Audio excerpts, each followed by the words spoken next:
what was the other thing that I wanted to talk about?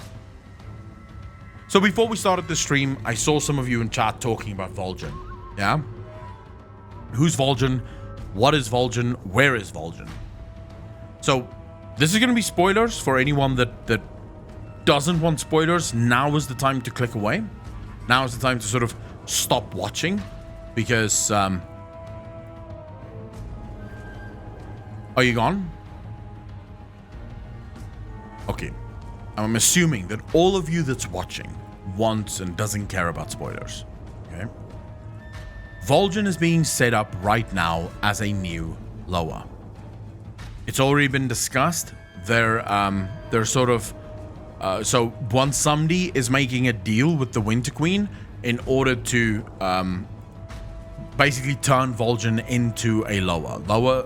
Vol'jin is going to sleep inside a LOA pod, right? A LOA wild seed, and then he'll be born from that LOA wild seed and obviously become the next LOA. But that's not what this speculation is about. I just wanted to answer that question because a lot of people have questions about Vol'jin. This is something that we're going to be exploring far more in the future of the story. What I really want to explore and want to discuss is the LOA, because there is something very interesting and very curious about the LOA. First things first, how are LOA created and who is the first LOA? Based on all of my research and everything that I can see, it would turn out that Mu'azzala is the father of all LOA. The reason I say that is we know how Bwonsamdi became a LOA. Bwonsamdi was a priest. Now, before people go, and a lot of people make this mistake quite often, where people say that Bwonsamdi was a troll. Bwonsamdi was not and is not a troll. Bwonsamdi says in his own words that he saw the birth of the trolls, but he himself is not one. He's not a troll, but he did see them being born. Now we've gone back and forth a little bit about whether or not Bwonsamdi is even of Azeroth. I believe he is, which of course leads to a new question. We are told that trolls were the first creatures on Azeroth, the first natural creatures on Azeroth. But this would mean that there's something that came before the trolls, an even older race, and Bwonsamdi is said to have been a priest who asked Mu'azzala to turn him into a LOA.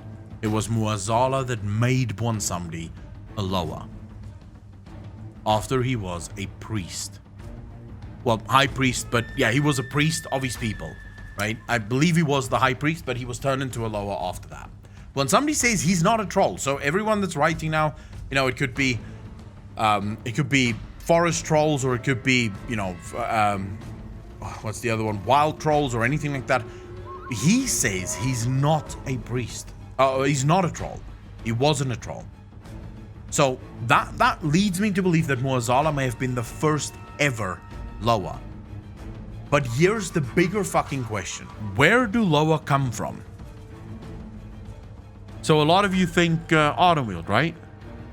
There's a couple of you that might have it actually right. There's some of you that's saying life, which I'm actually far more on board with. You want to know why? Steve the Newser tells us in an interview that when you kill an entity in its home realm, it dies permanently, right? It dies forever when you kill it in its home realm. In other words, if something comes from the Shadowlands, if you kill it inside the Shadowlands, it is dead forever. However, when we kill Hakar in the other side, a realm that is in the Shadowlands, when somebody says, Hakar will return, you can't be keeping a bad LOA down. So he cannot be from the Shadowlands. If he was from the Shadowlands, then he would have been permadead. But according to Bwonsamdi, he's not permadead. He can come back if he needs to come back. The Winter Queen herself does not like the Loa, so they definitely do not come from Ardenweald, to anyone that answered that. They definitely do not come from Ardenweald. Because the Winter Queen herself loathes the Loa. In fact, when somebody sort of have to beg the Winter Queen to help them, the Winter Queen wants nothing to do with the problems of the Loa. She really does not fucking like them.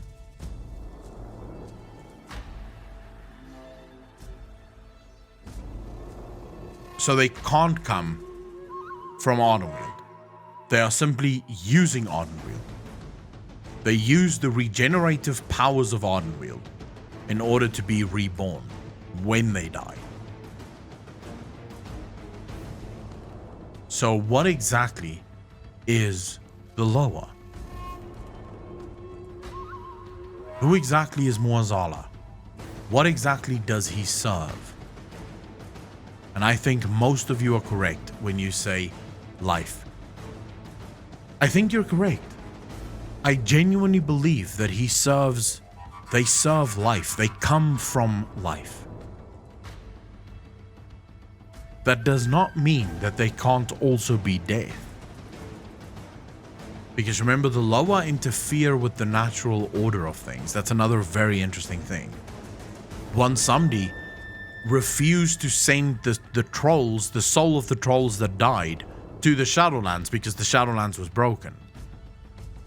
So the Loa actively interfere with the natural purpose, the natural order of things. Souls die, they go to the Shadowlands, they get divided, and the anima goes to the Eternal Ones. However, the Loa can interfere with that. I don't have an answer to this. This is why I told you guys this is a half theory. This is not even a theory.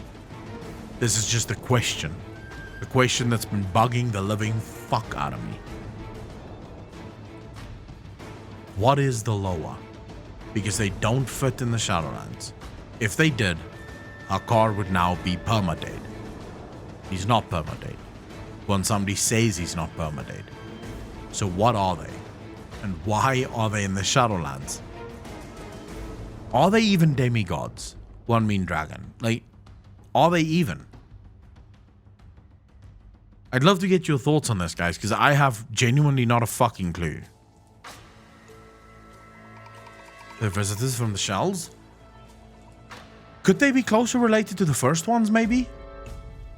Like, maybe not more powerful than Eternal Ones, but closer to the first ones. More of a primal version of Eternal Ones. So before the first ones actually had honed their skills, they created Loa. And the Loa perhaps was the primal forces. They were the primal Eternal Ones before the Eternal Ones got born. That could be possible, right?